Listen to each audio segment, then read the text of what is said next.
first session of 2023.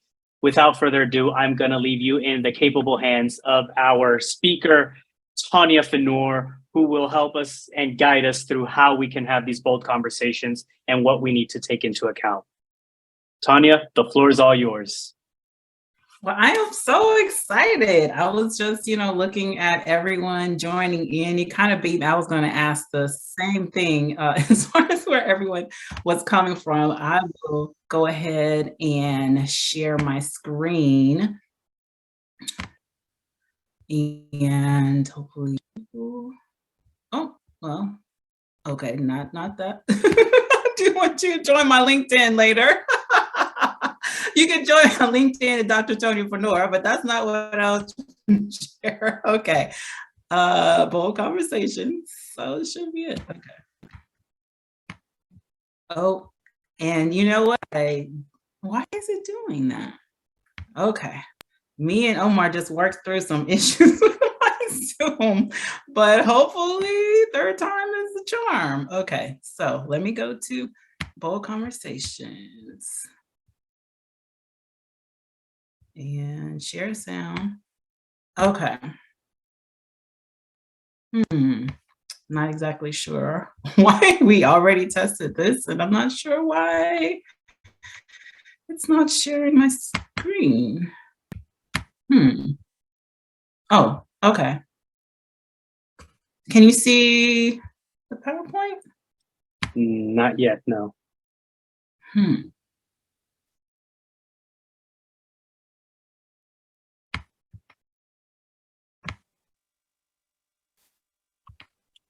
Still not yet? No, ma'am. It looks like it's loading. Yeah, could be that.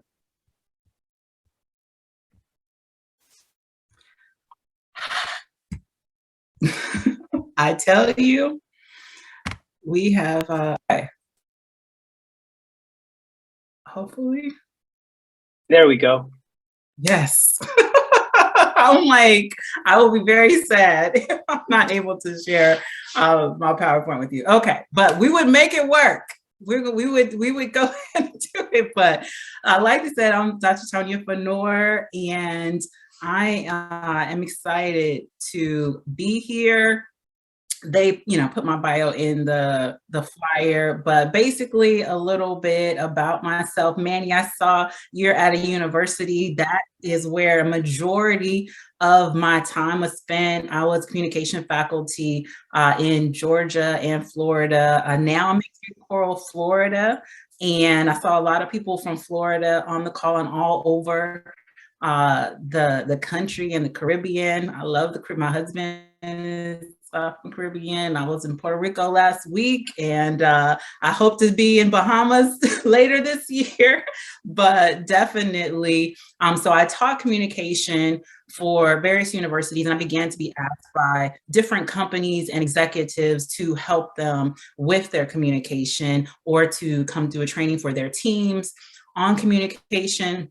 And so I was consulting on the side and coaching on the side while I was teaching. But in 2020, a lot of us made changes and shifts, and I left academia and just decided to do coaching and consulting full time. And I'm so happy that I made that shift and love what I do, and just working with business owners and business professionals and helping them have effective communication on their or in their workplace. So you already put this in the chat earlier. And so if there is anyone that hasn't put in chat their name and location of where you're joining us from, but I also wanted to add like any unique quality that, you want to share about yourself that might be interesting for, just to learn about the audience here tonight. I will put one unique quality about myself is that like I said, I love to travel, and I've lived in Europe, and particularly in Italy, and as well as Africa and Japan, and I just love to be around various cultures. I used to be fluent in Japanese and Italian, but not so much anymore, because when you don't use it, you lose it. So definitely you know, that's one unique thing about me. And as you all are, I can't see the chat while I'm on the screen, but shower singer. I am a shower singer. I'm a shower, car, all the above. But no, definitely thanks for sharing, and glad you're joining from all over. And so as I was preparing for this workshop, I was really, like I told Andrea, you sure you know, I'm not a PMP or Scrum Master, you know, but communication is something that is really critical to your job. And as I was doing research just on the type of work that you do, what would you say, you can put in the chat, is the most difficult aspect of your job? If you can just put in one word, what would you say is the most difficult aspect, the difficult part of your job? Relationships, yeah.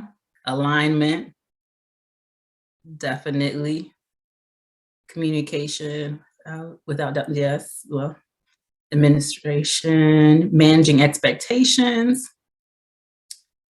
definitely. All those relate to what I'm about to share. So one of the most, it all relates to is people. It would be great if everyone did what you wanted them to do and there was perfect alignment, but we all work with people and we all come from various different backgrounds, perspectives, and it doesn't make it wrong. It complicates things, and we are not always able to communicate in a way that, you know, relates to everyone that we're working with. And so we have to find ways, and we have to learn ways to be able to clearly communicate with others and understand their perspectives and their point of view as we're doing your job. You know, if everyone just did everything that you told them and took your recommendation, it would be really easy. But that doesn't work in life, doesn't work in our professional life, our personal life. You know, these are all things that we have to continue to grow in and negotiate. And so I was doing even more research, particularly among PMP professionals. And I saw an article that was put out by Project Management Academy, and they listed some of the common challenges of within PMP is that, and someone, was it, I think she mentioned this earlier when she said scope creep. So the client is constantly changing the scope of the project, and that happens to me as a consultant, that happens to you in your jobs. You are hired for one thing, and then all these other things seem to get added to what your original SOW. And so these are things that you will have to address. And these are things that, yeah, these are all bold conversations. Or maybe the client is dissatisfied, and that's never good. And that usually is a result of poor communication throughout the project, is not clarifying the expectations and what they're going to receive. And so you're in conflict with the client. Someone mentioned alignment earlier. And conflict isn't necessarily a bad thing, but how we deal with it, how we address it can lead to negative consequences. But conflict in and of itself, like I said, we deal with people. There's going to be conflict. I mean, I have a 7-year-old. There's always conflict, something that he disagrees with or doesn't want to do, or it's like, where is this coming from? But definitely conflict is inevitable, and you're going to have it, you know, with clients and with different people. And so that is common, as well as you're unable to define what a successful project looks like. And so every single one, when I looked at all the challenges and I looked at even other articles, particularly for PMP professionals, all of them deal with communication. And so really all of this has to do with conversations that you're going to have with your client or your employer about the work that you're doing. They didn't even mention you when we're regarding pay, and those are bold conversations you have to have, because then when you're dealing with issues like the first one with scope creep, that this is an addendum, something that needs to be changed to your original SOW, which should mean more money for you. And that's a bold conversation that you have to have when they're adding on additional things. And they may have additional needs, and that's great, but that has to be addressed within your SOW. So definitely, or in there's expectations and how you're being compensated for that. So all of these are all the common challenges are really communication issues. And so that's what we're going to talk more about today. And definitely, I'll say, Andrea can give me, it's going to be interactive. I will definitely leave time for questions and examples at the end as well. And so a brief overview, definitely we'll talk about, we just get some examples. What a bold conversation is, understanding your communication style, because that plays a big part into how you respond, and learning how to create an environment with your employer client that is safe and that builds trust to have these conversations, and then creating communication plan for how to proceed. So let's jump right into it. Okay, so understanding your communication style. Sometimes it's different. We all have different styles of how we respond to something, and it's difficult to self-monitor yourself and understand your communication. It's like meta communication, like your communication about your communication, and really taking a look really at yourself and being aware of kind of your go-to style when you're under stress. So usually people fall within a spectrum of fight or flight when they're responding to communication issues or just difficult situations in general. So some of you are very bold, sometimes to the point of aggressive. Like you might be willing to fight. They want to have a fight, then let's go. You're addressing the issue, but you definitely have to be mindful of how you address it. You don't want to offend or create an unsafe space for that conversation to take place. And then some of you, kind of on the other end of the spectrum, and then there's in between, there's accommodating, where it's kind of just, you're like giving in to whatever it is that the client wants, or not really asserting yourself, and there's passive aggressive kind of fighting too. But on the far other end is just fighting, like avoidance and not addressing the issue at all, not wanting to address any of the issues, scared to address the issue, whether it's any of those issues we addressed earlier, whether it's scope creep, whether it's pay, whether it's just challenges. And I think Manny mentioned earlier, they don't want to, they have an older style. They don't want to adapt to new systems and new ways of thinking. And so some people just say, oh, well, I just let them do what they want to do, and not really kind of just avoid the conversation altogether. But that's not really going to be what's best for you or for them. And so these are things that, you have to learn to address, and you have to know if you tend to be too assertive or too passive in your habitual communication style, what you tend to fall back on. But then there's always ways to work, continue to improve and work on it. Just because that might be what you're more comfortable with, you can always change, you can always we always can grow. And so I'm not able to see the chat while I'm talking. So if there's questions, definitely save them to the end, or Omar, you can let me know at the end. Okay, so with that, for those who are avoiders, There are 4 words that you hate to hear someone say, whether it's on the job or even possibly personal relationships, is we need to talk. Do not want to have a conversation. You already assume it's going to be negative, and you're like, oh, let me, see if I can schedule something else for that time. But definitely, these are conversations that we have to have, and we can't avoid the issue.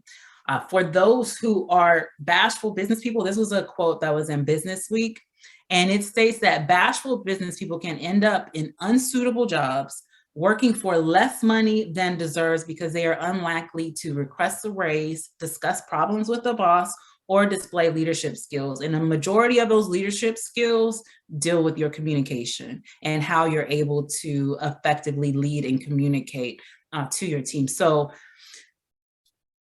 you're in the right place at the right time. Like, these are conversations that we have to have, and we might as well learn how to do it well. So any one of you can think of a recent bold conversation that you had dealing with some of the issues we addressed earlier, common challenges, you can put in the chat, and then if someone wants to come off mute or raise their hand, we can actually put a real life example out there without any, you don't have to we don't have to name names or reveal any confidential information, but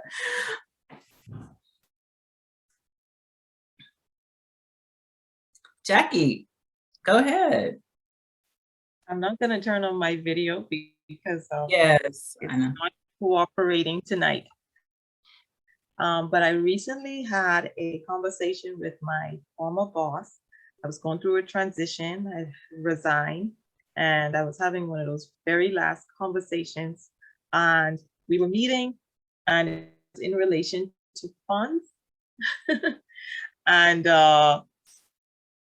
I'm typically a reserved person, but I'm also I know when it's important to speak up, and I know when it's important to address an issue. And I was just very bold. I was very candid that I was not happy, and I just addressed the issue, not being disrespectful, continuing to be respecting that individual. Mm-hmm. But leave the room knowing that what I said and how I said it had a lot of weight to it. And as a result of it, some action was done. And I think if I was passive about it, which initially I was kind of like, okay, I understand. But at that moment in that time, I'm like, okay, I've pretty much had enough of this, me cooperating and understanding. And you had ample time to do what you needed to do, like 2 months. So there's no way I'm going to accept that excuse any longer. And something needs to be done ASAP. Mm-hmm. And it was a bold conversation. Go ahead. Very bold conversation. When you said action was done, I'm assuming it's action in your favor that was done to rectify the issue. Okay. Yeah. And I can tell that the individual was not accustomed to me having bold conversations like that. But they got the message, and I guess they realized, okay, I better act on this ASAP because this is a side of her I've never seen before. Well, I mean, so the good thing is that they know, like, you're not just someone who is just gonna be brash and just complain for no. Like, if you're always like, yes, we do need to be assertive, we do need to address things, but if it's like, if there's someone that is always like, one of my children is always an issue, and so then it's like, okay, you just always gonna have an issue. It doesn't matter what it is, but like, if you have a child that's just always happy, always good, and if they say something that is serious, and so definitely you learn to navigate that situation to respectfully address the issue, because just like the other quote said, that you would receive less pay than what you receive less than what you deserve. And so that is definitely so congratulations, Jackie. That was good. Anyone, and this is a safe space, if there is that did not go well, a conversation that, we wish that we could unsay things, but unfortunately, there are no, once something is said, we can't take it back out of the air, both virtually and when it's literally said. But if there is a conversation you can think of that maybe it didn't turn out the way you would have liked, or just a challenging conversation where you had to, have a full conversation, if you want to put that in the chat, and we're going to continue to use some of these examples as we go through the material later on. But if there are any other things, you can put it in the chat or hold it in your mind to think about as we go through these various examples. So thank you for sharing, Jackie. I appreciate that. And so corporately, by learning how to master conversations, by learning how to have those bold conversations as a whole corporately, it just allows for greater dialogue, which that's where great innovation, that's where great ideas come from, when you're able to have a safe place where everyone can communicate and share, that there's a shared meaning between everyone within the organization or team, that there's understanding, there's greater quality of decision making when you're able to have full discussions and communications and in a respectful way. And so definitely there's benefits corporately. As you shared, Jackie, there's also benefits personally for promotion and advancement in your position or in your role for your company, better relationships, that's both professionally and personally, and better health. When we're in continuous conflict, it's stressful. It's stressful. Like, it can keep you up at night. Like, when you're in constant conflict and you have what we call cognitive dissonance, where you're thinking about one thing and people are challenging that idea, and it just creates this mental uneasiness. And so definitely, when we talk about self-care, we talk about having the conversations and getting it out in a respectful manner, but definitely by not in holding it all internally in it is actually just not good for you. And so as you begin the conversation, we're going to rest in peace, Michael Jackson, but we're starting with the man in the mirror. Like, we really have to take a good internal look, and hopefully before we go into the conversation that we can begin to look at our own internal motivations, expectations, how we want this conversation to go, because that obviously that definitely will affect how you respond in the situation. And for that, as we begin to look at ourselves, our story, and our own personal meaning and the basis for our actions. Like, is it based off of our opinion about this person, this company? Are we just in our feelings, about the situation? Are we having, it could just be a stressful, difficult time, period. And so that is affecting how we feel about it, our own philosophy on how we do things. And that kind of goes back to what Manny was saying earlier. Like, we have new innovative systems and ways of doing things, and some people are kind of stuck in the old mindset and traditions, and that's kind of the theoretical conflict that could be occurring. And just recognizing that you're coming from this perspective and they're coming from this perspective, and it doesn't necessarily always make it completely wrong, but just understanding where that disalignment is coming from, and then your experiences. And so say, I could feel with, you know, those working with education and government, because I spent 20 years in that space. And I've had some good and I've had some negative experiences that affect and taint how I view conversations, particularly regarding, you know, pay and regarding, you know, things when you're dealing with government, when you're dealing with if you're in universities or state or local, it just seems like there's so much red tape and there's so many things that are sometimes I feel unnecessary that to go through when you're addressing issues. And so I have to address, you know, that for me, it's like, okay, this is my personal bias of working in this area. So I need to try not to project that onto this project if I'm doing something with government or with, you know, because I've just, you know, I experienced it for so long. But you want to be able to look at the situation for what it is and not bring in, you know, other past experience. So, you know, in a personal example, it's like you're in a relationship with someone and they're blaming you for stuff that the ex did. That doesn't, because of that experience, they're projecting that into this relationship. And so you don't want to do that with your clients, with your employees as well, because of those bad experiences that you bring it into this situation. So definitely taking a good hard look at ourselves and our perspective and why we feel the way we feel about this situation. And then as you are, you know, talking with the others, really trying to not just go in and just say, okay, this is what needs to be done to fix it, but really try to understand their perspective and speak in a way to understand first and then to be understood.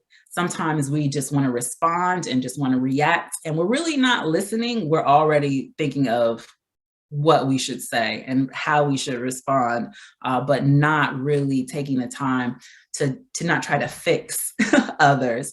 And, you know, there's all kinds of studies that, you know, in looking at, you know, as far as personal relationships, particularly male-female relationships, like not to say and not to gender type, but that men tend to want to fix things faster, whereas women might be more relational and just want to talk through the situation, just want to share and not have try to fix it.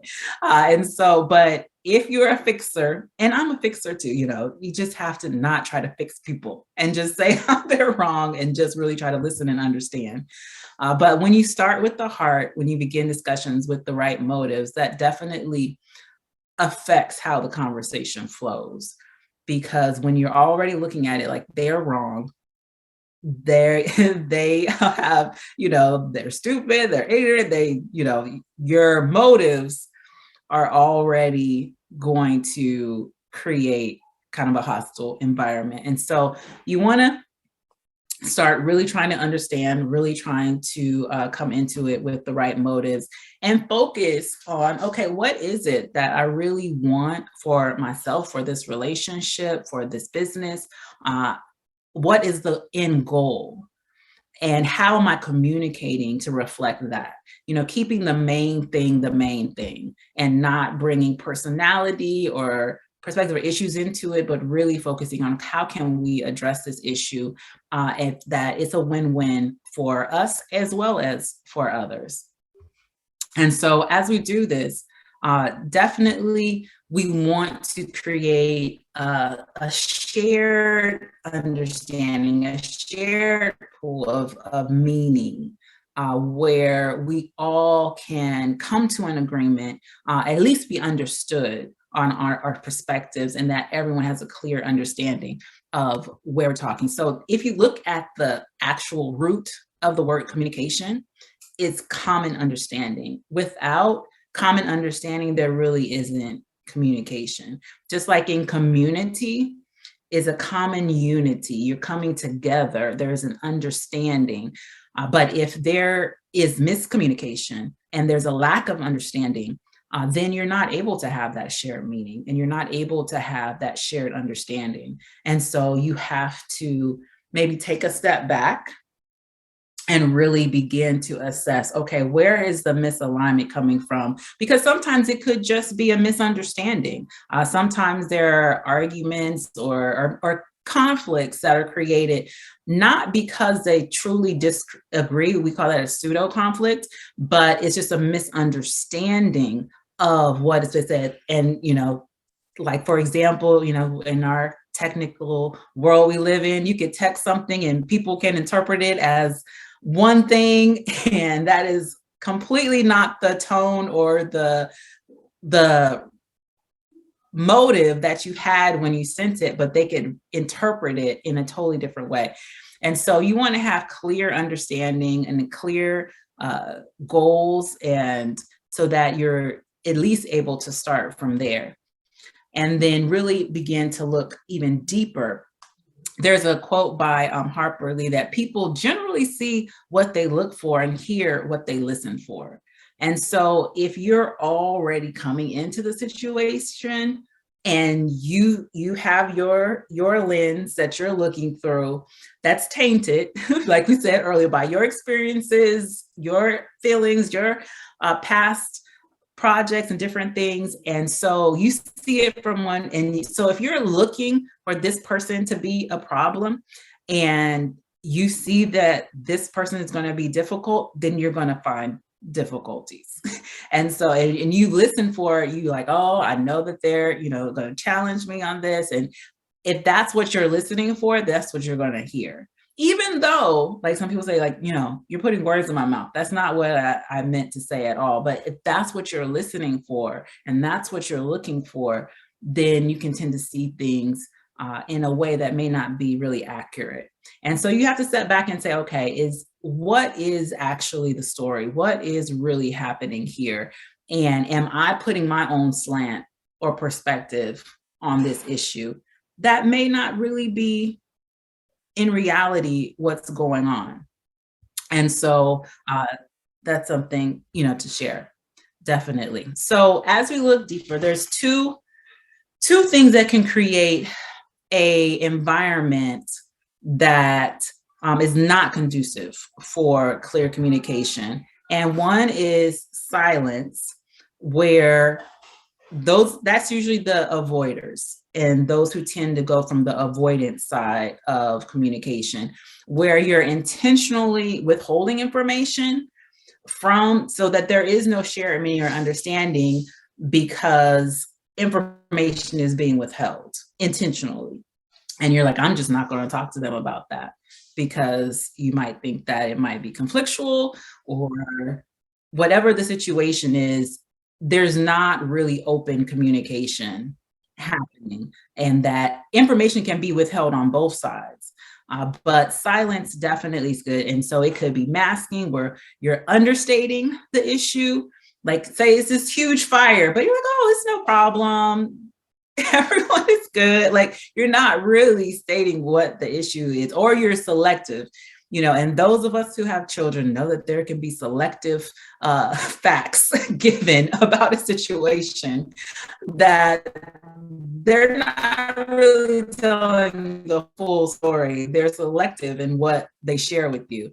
And so, or it could just be avoiding the whole conversation altogether and steering away from the conversation and not really addressing the issue at all.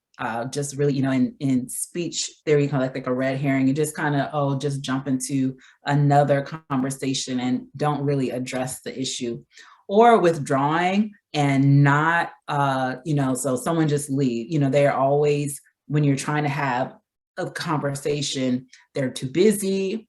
They're not willing to engage in the conversation. And so these are all acts of silence. And so you definitely, it doesn't create a safe space. It doesn't, because you feel like you can't trust them if they're withholding information, first of all. And you don't feel that you have an open place to communicate because they're always avoiding the communication. So definitely you want to try to avoid that. And so I want to share this clip with you, and hopefully everyone will be able to hear it. Okay. Of an example of silence.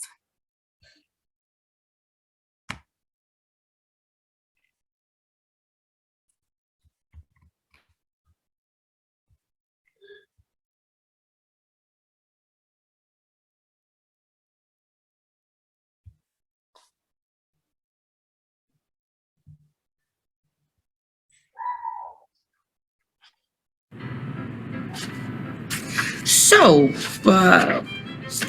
we're gonna be able to get this done, right? Of course. Absolutely. It's not going to happen. But she thinks that I think that it's going to happen. And I'm going to keep it that way. I know I had mentioned the 18th. I'm wondering if we could get it done a little earlier, maybe the 16th? Yeah, I don't have any concerns with that. Not true. Big concerns. Right.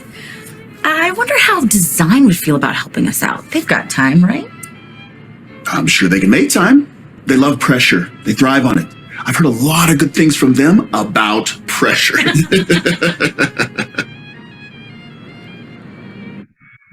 They're gonna hate me. I won't be invited to Taco Tuesday, like, ever. Oh boy. So, what are your needs in terms of budget? Budget?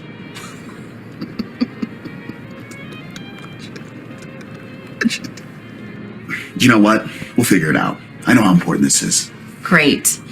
It is really great to be able to work so collaboratively with you on this. Collaboration.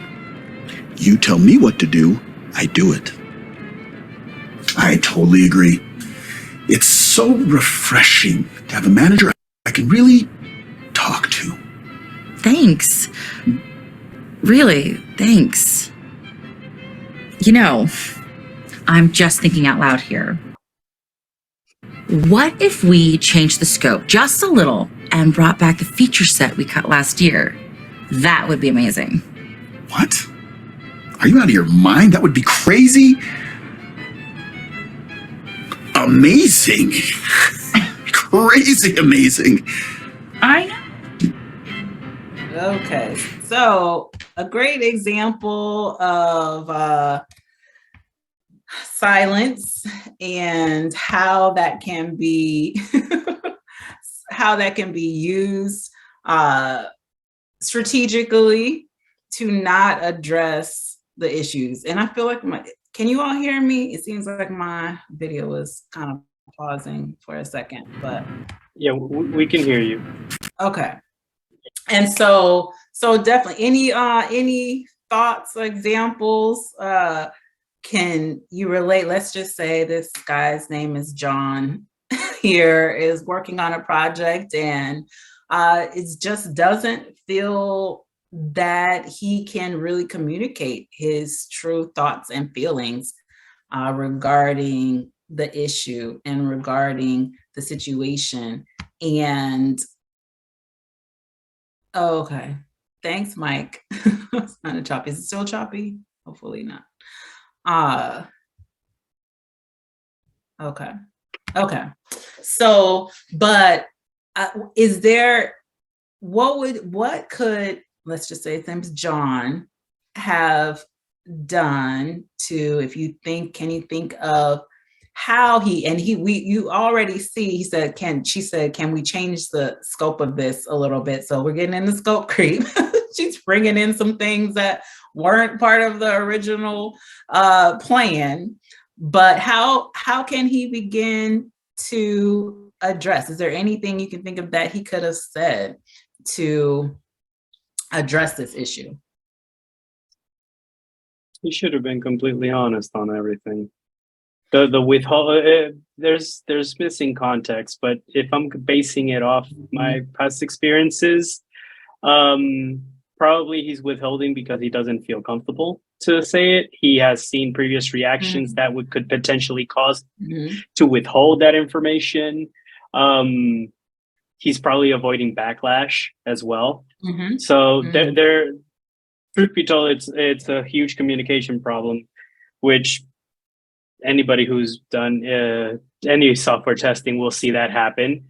And it's like, oh yeah, we can do it. And all of a sudden, no, this is a lot bigger. So it really depends on the type of leader that you have, along with the type of leaders that are part of your group. And by type, can you be more specific? The thing is that leader, and I've been pondering this a lot. The term leader has been loosely used of late, and everybody assumes that just because you're in a position, or just because companies implement this leadership mentality, everybody is a leader. So I'm being kind of sarcastic with the use of the word, because you don't have it right there. She's not being a leader because she's not reading his face. She's not reading what he is actually what his expressions are communicating, and he is taking full advantage of that because he's like, yeah, okay, yeah, we could do it, no problem. So it's a huge leadership and communication issue right there. So yeah, we're getting into leadership and professional development. Definitely, there are probably some issues with that. She's not really coaching or working with him to see what his perspective is to help him address the issue, and then come to, collaboration on the best mode, having a free, open space for them to be able to share their thoughts. And there's all kinds of studies that look at Google. They do all these brainstorming sessions and have, all the ideas put out, and they have whiteboards everywhere where everyone can share all their thoughts, and then they come to the best solutions. And so it doesn't seem like that type of environment is happening here. I saw someone in the chat. Was it Jerez? Could she share? And you're more than... Yes. Okay. Good night. I was just waiting until you were finished. Okay. My 5 cents onto what Omar said, what I also took from that video was that he reminded me of myself, and sometimes we may not be able to respond right away, or we say the wrong thing. So I think the practice of saying less and listening more, as well as, using the line, you know what, can I get back to you on that, or let's have a follow-up, because what she did, she kind of caught him off guard. And so later he's going to have regrets, and he committed before he really thought it through. So when you have that practice of, let me get back to you, you go to the drawing board, you come with your responses and your points, you could better, with confidence, put it towards them, because, now you know what to expect.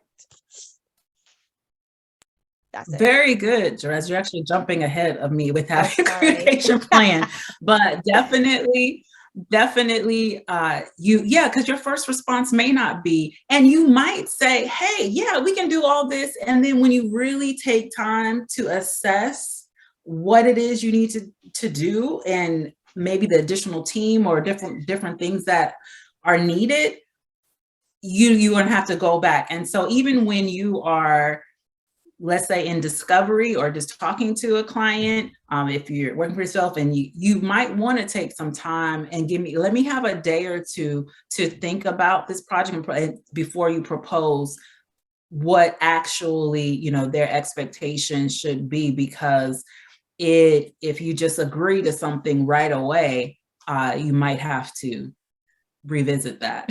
And so, Jay. Yeah, my thought on that is the silence just bought him some time, right?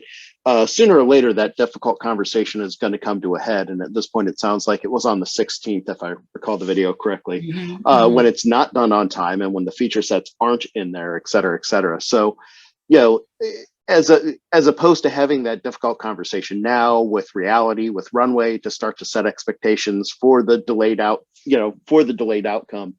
I'd rather know on the 16th that it's not going to be there on the 18th. I'd rather know today that it's not going to be there on the 18th, so I can make decisions. So really, he just bought himself a little bit of time for a conversation that's going to happen anyways, and it's going to be worse when it happens later. Exactly.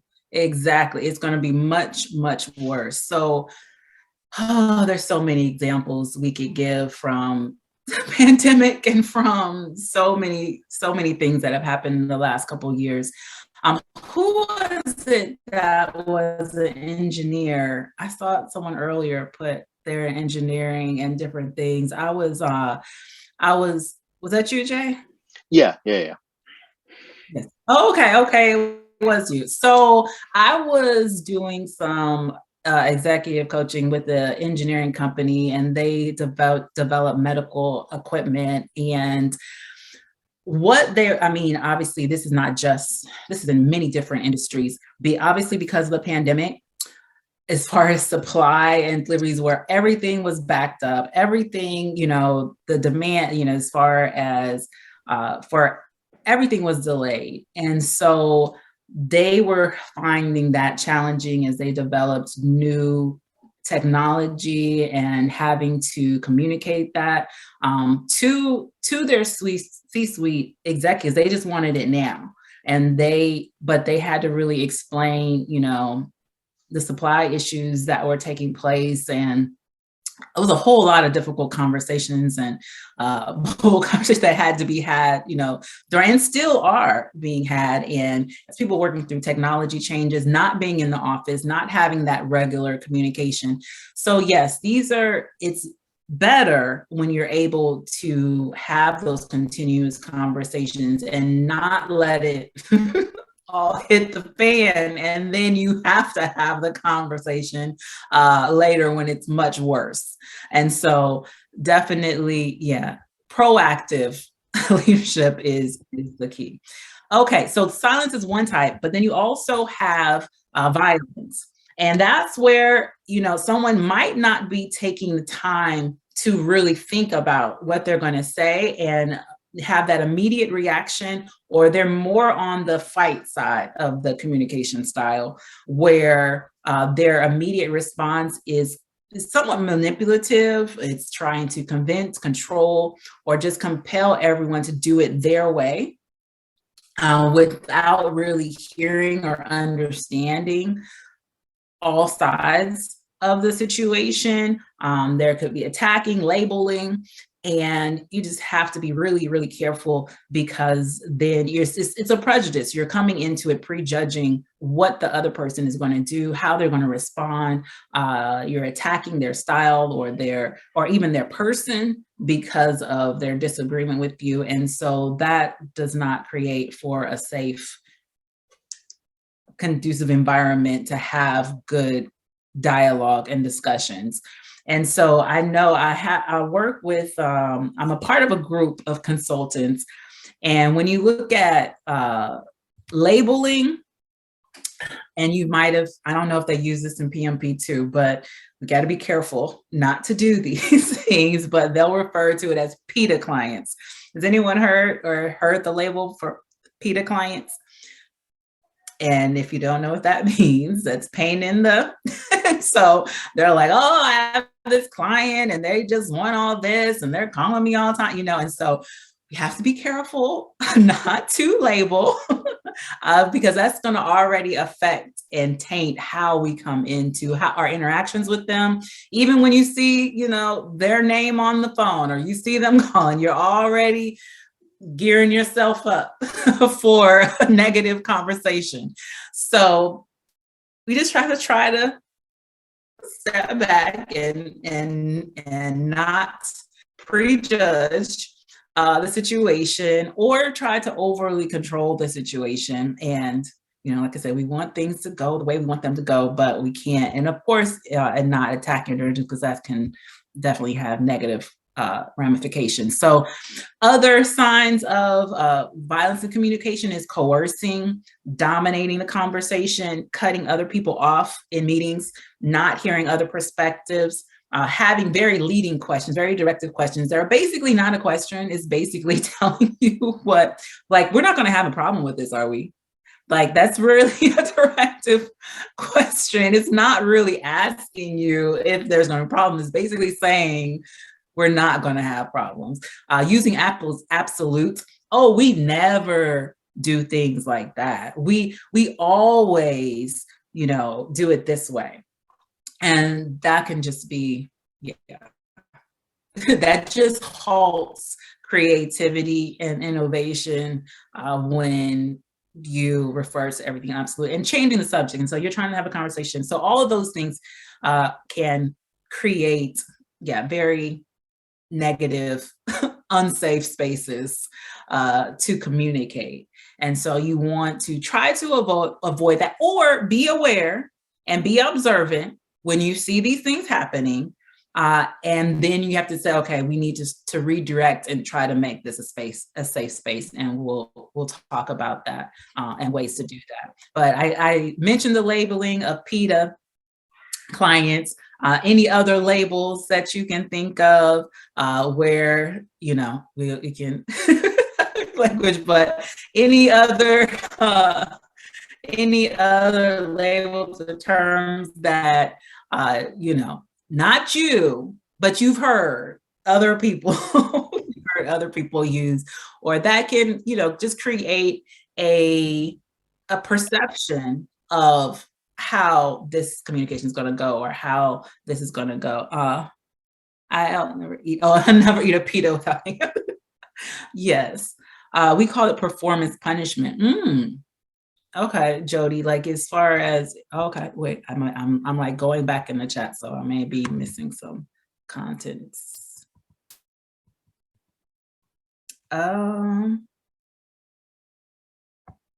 Oh, I know. I was referring to Jessica. Just when you have a lot of scope creep and they still want you to perform a lot more extra work, and you do such a good job, or they'll knock it out in a day, no big deal.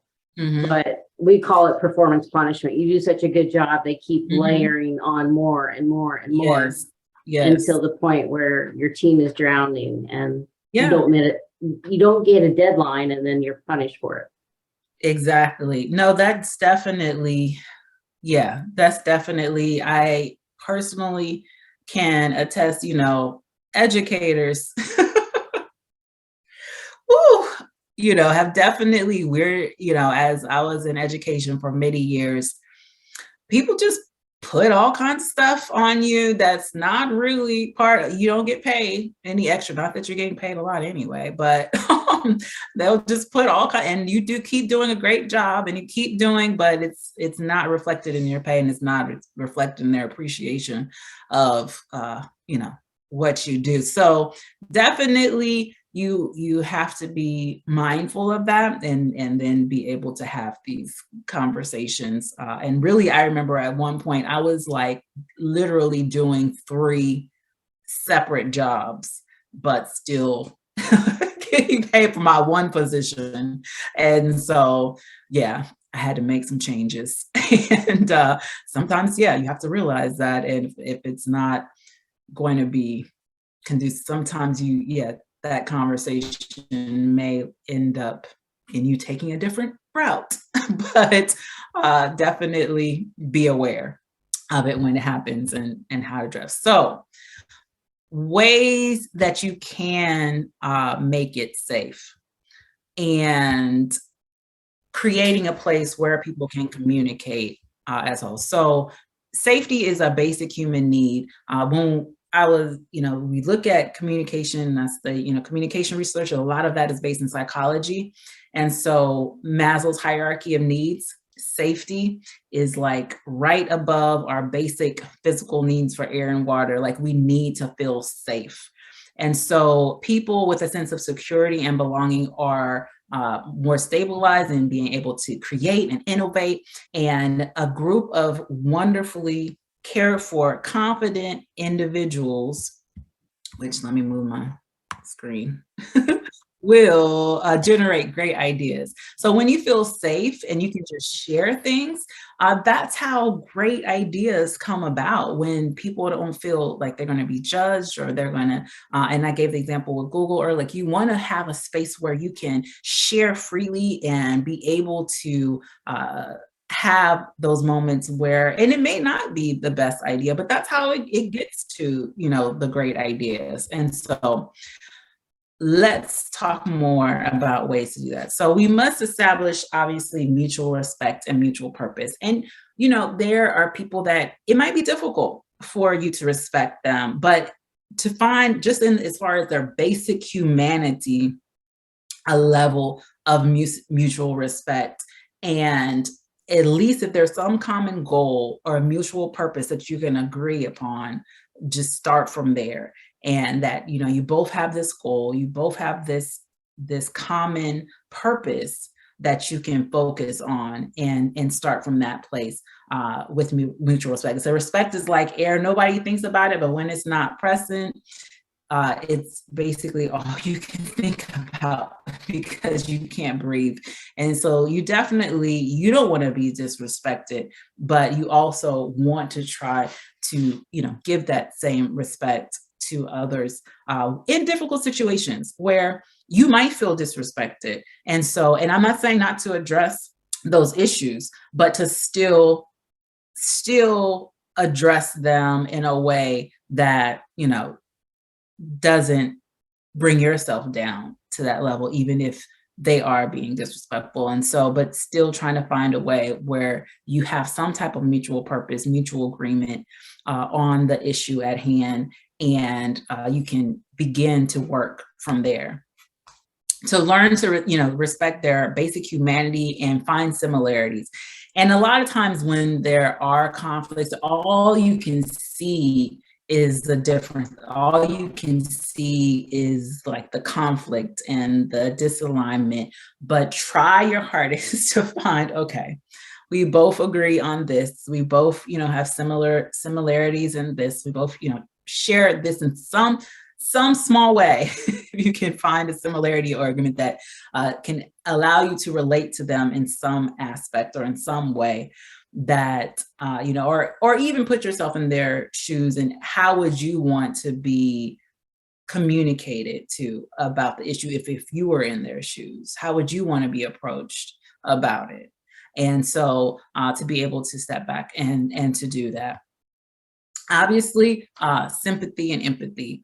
So there's a difference between sympathy and empathy. So, simpatico, sympathize, you to be able to sympathize with someone. You can relate to what they've gone through and put yourself in their shoes and begin to think about, okay, how difficult it would have been. You can understand why they're challenged with that situation, and maybe you had an exact similar situation that you've experienced that you can share and give some perspective. Some of you have done that today. And maybe you haven't been in an exact same situation, but you can empathize and imagine what it would be like if you were in that situation and begin to approach it from that space, to be able to begin to think about how you can relate to them, and starting from a place of understanding and starting from a place of agreement on that. And so when we start with, I feel, that it's my understanding that you're taking it from this way. But if we just start with, you need to do this and you need, you don't hear it's all about you, and really what your perspective is, but really stepping back and try to understand their perspective and how they're viewing it, and maybe why they're viewing it the way they're viewing it, it will help to make it a more safe environment. And so ask yourself to, do others believe that you actually genuinely care about them and their goals? And do they trust your motives? I remember, as an educator, students would complain about grades and, it's always your fault. It's always the professor's fault if they get a bad grade. It's never their fault. But one thing my students know is that I care about their success, and that I genuinely wanted them to do well, and that I genuinely wanted them to succeed. And so they could trust my motives, that even though, there might have been something that they didn't agree on, but they need to know that you genuinely do want the best, out of the situation and for them in this situation, even though they may not agree on, certain things and how it is done, but knowing that creates a safe environment for them to at least begin to share and to begin to put their perspective in and feel safe to be able to share that. And then sharing those mutual goals and interests, and it may not be related to the job. You know, maybe both of you have kids, or both of you play a sport, or both of you just like this hobby. If that's all, start from some mutual interest or goal that can help you to relate to this person and not just see all the negative and not just see, where you disagree from there. And then once you've learned, one of my favorite people in the world is Maya Angelou, and my favorite quotes also come from her. But one of her quotes that I love that relate to this is that she says, I've learned that people will forget what you said and people will forget what you did, but people will never forget how you made them feel. And so this is not to say that you will always say the perfect thing, that you will always know exactly what to say. But if you come at it with the right heart and with the right motives, people won't forget how you made them feel. If they feel heard, they feel safe, then even if you don't do everything perfectly, that's what they're going to walk away with. That's what they're going to remember from that interaction. And so definitely, that's the goal. That's the goal, is to make people feel safe, make them feel heard and understood. And then explore their perspective, and ask them. Don't assume. They say about assuming. So don't assume. Really ask, okay, help me to understand, and respectfully acknowledging their emotions. So you can mirror their response. If they're really upset about something, you can understand like why they would be upset about this issue and begin to unpack that, and even maybe paraphrase if you're having conversations. So what I hear you saying is ABC. Is that correct? Am I right in that assumption? And then they can say, oh, no. Really what I'm saying is BCD. And so that can clear up the miscommunication by paraphrasing and really taking the time to ask question. And you can prime more and try to take a guess. So as I'm understanding it, you're seeing it from this perspective, or you believe that this is this. And if not, they will correct you and say, no, actually, I feel like this and this is, or yes, that's exactly, how I feel. And begin to really take the time to not just jump in, but try and, like we said, fix the other person or fix the situation, but really take the time to show interest and understand the other's perspective. And so with that, lastly, going to end with an action plan. So you want to create a safe place, you want to feel heard, and knowing to do all these things is really great. But now you have to actually do them. You have to actually do them. And, that's one quote, Tony Robbins, knowing is not enough, you must take action. So like you have to actually put a communication action plan in place and think about how you're going to respond to these situations and to people in real time and before they come about. So dialogue in itself is not necessarily decision making. So you got to decide how you're going to decide. Do we need to come to a mutual agreement when it comes to, like, you're working for a client? For those who work for themselves, you have a SOW or agreement. You need to have a mutual agreement on that. Like, what's listed in your scope of work needs to be in agreement, and you need to have a clear understanding of that. Or if it's the case where the client or you as a project manager state what you recommend needs to be done, but you need to decide how decisions are going to move forward and how decisions are going to be made regarding this project. And having a communication plan that determines who does what by when. That's just SMART goals right there, specific, measurable, actionable, and time, having a timetable to it. So definitely determine that in advance. So there's not assumption about who's doing what, and if the time frame doesn't work for everyone, then you can discuss that and decide how that's going to be addressed. But always, with every discussion, know when you're going to follow up and have a follow-up time, and have a cadence would be ideal for your communication. If you're going to meet weekly, if you're going to meet, who knows, if this is something that you need to touch base daily on, then whatever you decide, or it might be something you don't need much input. It might be every 2 weeks, but decide what that's going to be. So when it's time to meet, it won't be an issue with, they don't have time or they didn't schedule this. But setting that up in advance and knowing from the jump, okay, we're going to have a set meeting every Monday to discuss this issue, or whenever, that works for you for that particular project. So that is pretty much everything. I know we definitely, if there's more time for questions and additional things you want to share, definitely even beyond this particular session and this particular meeting, if you want to meet with me, I will put my LinkedIn in the chat for you all. And if these are issues that your company needs to address, then definitely, I work with companies in helping them to address these issues. So I'm going to put my LinkedIn in the chat, and I will turn it back over to you, Omar, for if there's any questions I missed possibly in the chat as well. Well, there were two questions that we had. A couple of people want to know if you would be sharing this presentation with everybody. So I don't usually share my PowerPoints as intellectual property, but I will put my email in the chat, or I could give it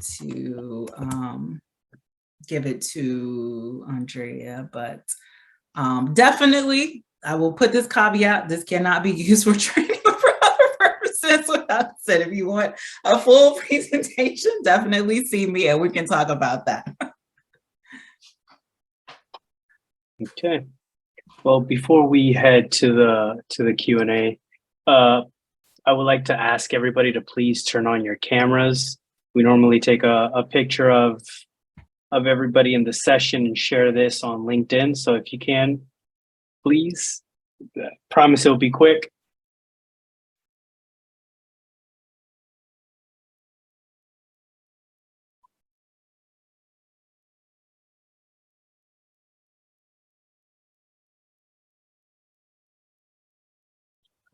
Okay, perfect. Can you say cheese so we don't have to smile so long? Hey, yes, sir, will do. That's Mike with the clear communication. Okay, there are 2 pages of participants, so I will take the first picture. I'm gonna say next page, and then I'll ask you to smile again just in case you're on both pages. So okay, cheese. Here goes the first one.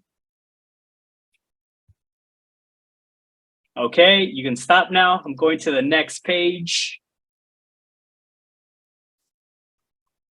Okay, cheese again. Here comes the second picture. Thank you very much, everyone. Now you can proceed with any questions or comments that you have. Oh, a third one with funny faces. How about that? You want a third one? I'm game if you are. Mike always starting trouble.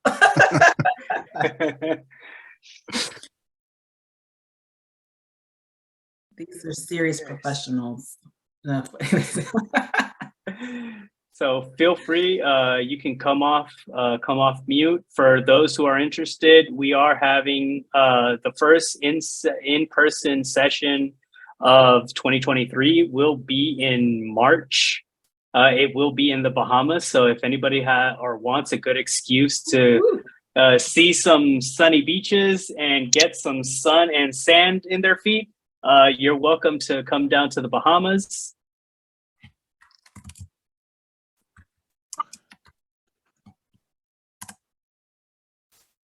I think, Andrea, is that you sharing?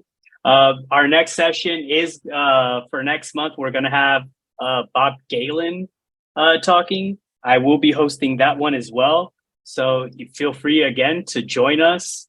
Please spread the word. Something that Andrea and I would love to ask for everyone is please provide your feedback. If there's something that you like, that you didn't like, it's something that you would like for us to try for next session, please share that with us. Like any Agilist or anybody who wants to improve, your feedback is greatly welcomed. And that is a bold conversation that we're willing to have, because we want to make sure that people like you not only visit us for this first time, but do come visit us once again.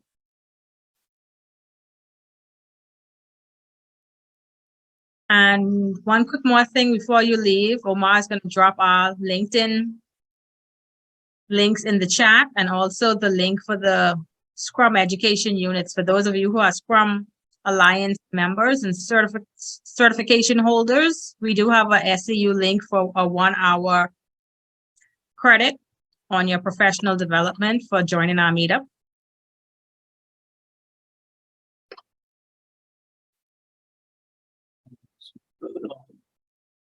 It's not shortening. Sorry, everyone. That link came out longer than I anticipated.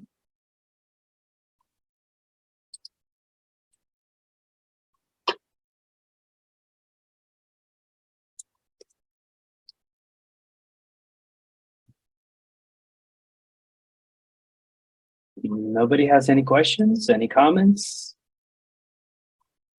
I have a question. My question is around perspectives, because I had to have a bold conversation just last week with a family member. And I realized that it was a lot of miscommunication because, like you said, you're seeing it from your perspective and not the other person's perspective. So what would you suggest for someone to do if you're in the heat of the moment and all you're feeling is that you're the victim? Like, and you just don't see anybody's other perspective. It's just your side of the story and you're sticking to it. Like, what would you suggest in a situation like that? Just take a moment, step back to create a safe space. And let me give you an example. So say there's, there's 2 colleagues and they're working on this project, and you get off at, I don't know, 5.